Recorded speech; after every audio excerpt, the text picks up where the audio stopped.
নির্বাচন না, আমি বলবো যে কোনো কিছুর জন্য পুলিশ প্রস্তুত। যে সময় একটা ঝড় হয়, ঝড় হয়ে গিয়ে যদি একটা বাড়ি ঘর অনেক সময় ক্ষয়ক্ষতি হয়, এটা যদি আপনি বলেন যে সাথে সাথে পরের দিনে সব ঠিক করে ফেলবো, হবে না তো। এটা কিছু সময় লাগে। আর এই এখন যে আপনারা যে নির্বাচনের তারিখটা বললেন, যেটা আমি অ্যাকচুয়াল তারিখের কথা আমি জানি না কত তারিখে হবে কি হবে, এটা তো হয়তো চিফ অ্যাডভাইজার এবং ইলেকশন কমিশন তারাই বলতে পারবে।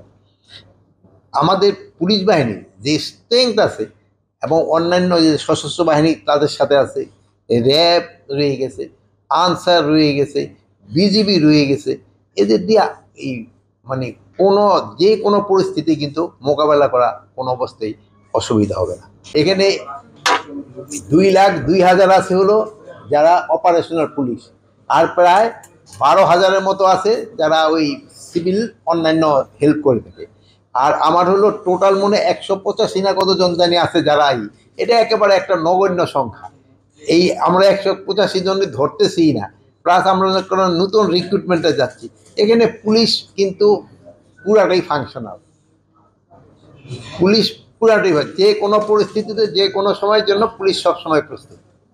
নিষেধাজ্ঞা খুব তাড়াতাড়ি কেটে যাবে।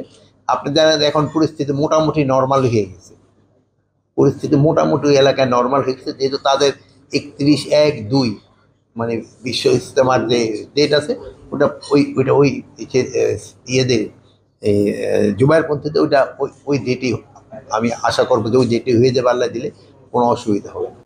এখানে আমাদের পজিশনটা হলো যারা অপরাধ করছে তারা অপরাধীরা শাস্তির আওতায় আসতেই হবে, তাদের ক্ষেত্রে কোনো ধরনের ছাড় দেওয়া হবে না।